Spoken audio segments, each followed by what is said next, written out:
Hello, my friends. I fear I may have Icarus. I Netgalleyed a little bit too close to the sun. I requested a lot of books and I got approved for more than I expected. So join me this week as I go through, read at least three of them, and get my approval rating back up. This week I'll be reading My Name Isn't Paul, a cosmic horror about a parasite in the human body of a man named Paul, and he desperately wants to just be a human man named Paul. He does not want to be a parasite. I'm also reading Happiness and Love, a book about a woman who is stuck at her ex-best friend's dinner party in the pretentious New York art scene.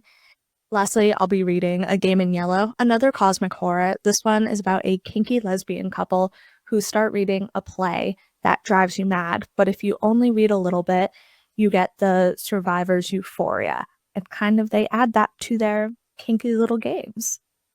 I've already finished My Name Isn't Paul. In My Name Isn't Paul, we follow a parasite that has taken over the body of a man named Paul. And he is dealing with the internal struggle of his existence resulting in the death of two humans. And he just wants to be a human. He doesn't want to deal with the guilt of that. He doesn't want to kill a human to lay his own eggs. In part one, we follow Paul as he struggles with the fact that his birth and his existence has resulted in the death of two humans so far. And when it is time for him to lay his eggs, he will be overcome with his instincts, and it will lead to the death of another person as he has to find an incubator of sorts for his eggs. Part two is him experiencing the primal urge and his instincts kicking in because it is time for him to lay his eggs. The way the parasite works is, I believe it's every 5 to 7 years you will enter what is essentially like a brooding season. Part two is when he enters this instinctual takeover phase, and he's fighting it a little bit, but also giving into it a little bit. And he kind of does things that he wouldn't morally do otherwise. And it manifests in a sort of manic episode, and you're following the destruction in his wake. I didn't think the pacing was great for this book. I liked it. I didn't love it. I thought it was fine. I thought it was an easy read, a quick novella, something to pick up if you're into that parasitic type of cosmic horror, but it wasn't something that I'm gonna remember much about even a week from now. Overall, I'd say 3 stars. It wasn't bad. It wasn't anything memorable, though. And it's just a quick read. If you read something like Deep and Dark and you want just a quick something to fly through that doesn't make you have to think too hard, this is the perfect book for that.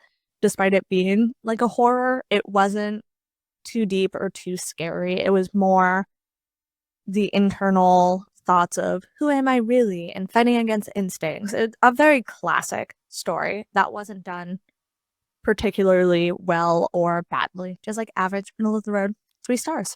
And now that I finished that, it is time for me to pick up Happiness and Love, which I am so excited about. This is the type of literary fiction that I love. I love a pretentious friend group. I love someone who secretly hates everyone she's surrounded with and is probably also a bad person. I eat that up. I love that. So very excited to pick that up, and I will check in with you guys once I've gotten into it or once I've finished it. Who knows? Hi, are you doing it?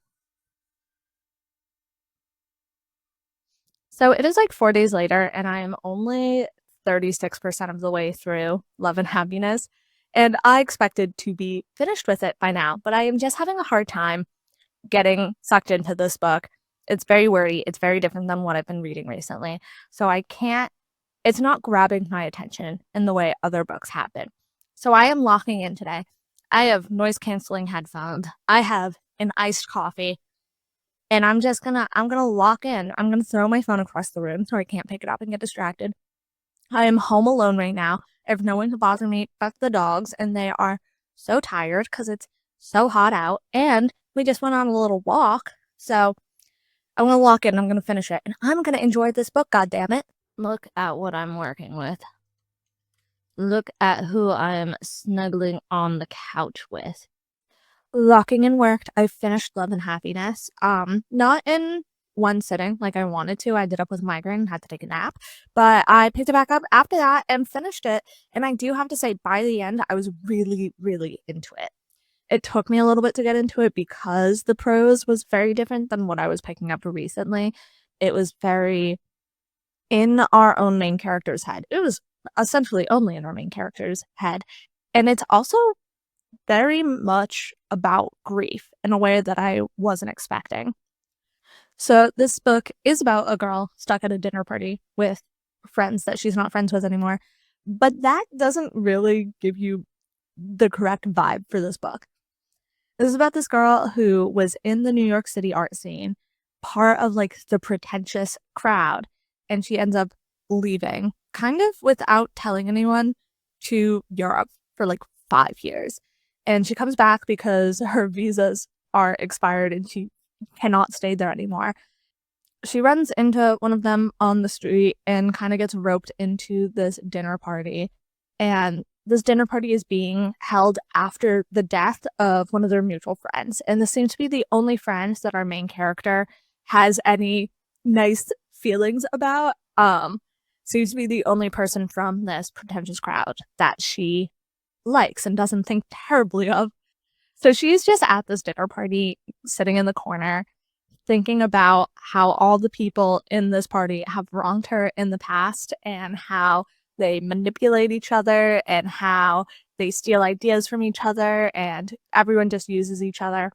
And just is like thinking very badly of everyone and reminiscing on her doing those things as well with these people, seemingly without the awareness that she is also doing these things she's critiquing. In current day, she's still doing these things.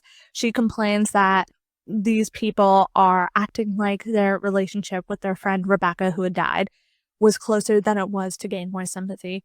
When she's over there being upset that she's not being treated as the best friend, even though she hasn't talked to this woman in 5 years. So it's very much that type of story where the main character is insufferable and she doesn't know it and she thinks she is the best person in the world. And I ate it up.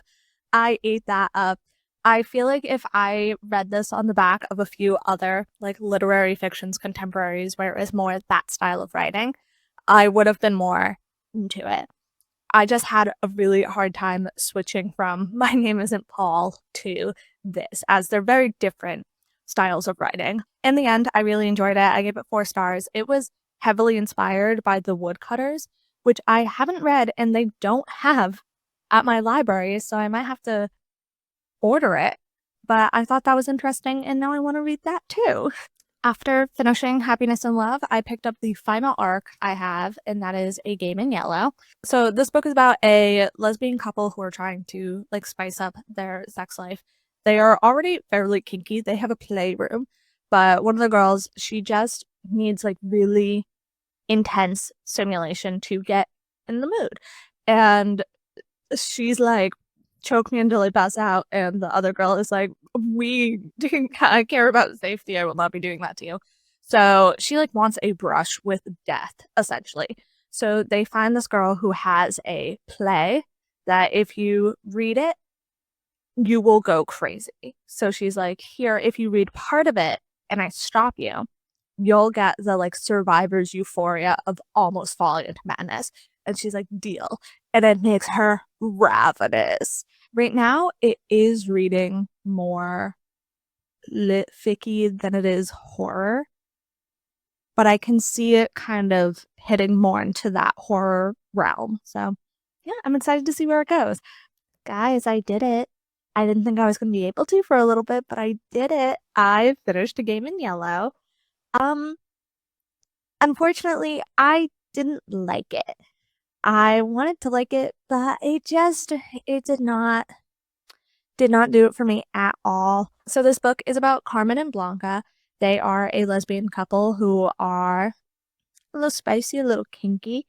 And Carmen has this issue where she cannot get into it unless she almost dies. Essentially, she wants to be choked until she like almost dies. Like they try a whole bunch of different things and Carmen just cannot get into it. And this is an issue that's been getting worse throughout their relationship. They keep having to like up the ante, up the danger for Carmen to get into it. Blanca's not into that. She's like, yes, kinky, but I don't want to almost kill you. I don't want you to get hurt. So Blanca ends up meeting this woman, Smoke, who owns this play that if you read it, you go mad. But if you only read a little bit, if someone stops you, pulls you out of it, you have this like survivor's euphoria, this like adrenaline rush of almost dying, a near-death experience, some may say. So that's what they do. Carmen reads some of the play, Smoke stops her, and oh my god, is she ravenous. All she thinks about is the play. She wants to read the play all the time. She always wants to hang out with Smoke so that she can get her hands on the play. Anytime she sees Smoke and they're not planning on reading the play, it's all she can think about. And yeah, it just devolves from there. Like she goes mad. She has a hard time distinguishing the play from real life. Yeah, depravity ensues. It feels like the type of book that I would like. I love a book about obsession. I love a book about like weird relationship dynamics. I love a queer book.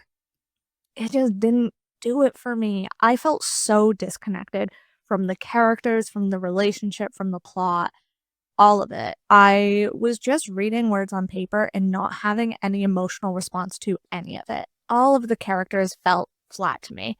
I didn't understand them. I didn't understand their motivations. It just felt very one-dimensional. And we did get some background on Blanca and Carmen, but it didn't help flesh them out, in my opinion. Yeah, the storyline I just didn't vibe with. I could not have cared less about Carmen's job and her workplace drama. I didn't care about her being stressed for like an upcoming whatever. It added nothing for me. And the main thing that really put the nail in the coffin for me, and I think made the other aspects I didn't love worse, is that I did not like the play. You read parts of the play in this book, and I just didn't like it. It was like a fantasy ball in like a weird world, and there were two suns, and I'm not a fantasy girl at all. And if I am gonna read fantasy, I want all of the world building. You didn't get the world building. You didn't understand anything that was happening in the play. You weren't supposed to. This is not the author doing a bad job. It just did not work for me at all. I felt none of the tension towards the end of the book. I was dreading picking it up. It's a short book. It took me, I think, 3 hours to read, but I was reading it for like 20-minute increments over the span of the past couple days because I just didn't want to pick it up. I'm not going to give it a crazy low rating. I honestly think I'm going to give it 3 stars because I think it's just not the book for me. And I can really see people really, really liking this book. I think if you like horror and fantasy, this one will be good for you because the play is such a big component of it and the play is set in this fantasy world. It wasn't as spicy as I expected it to be either, which I'm not complaining. I'm not one of those people who needs smut in every single book I read. I actually don't really read smut. With how it is described and categorized, I expected a lot more. But I've read Tessa Bailey that has more than this. So yeah, if you're looking for a big old smutty time, not quite the book for you. But if you like a little bit, there's some scenes in here. Anyways, those are all the arcs I read this week. Thank you so much for watching, and I'll see y'all next week.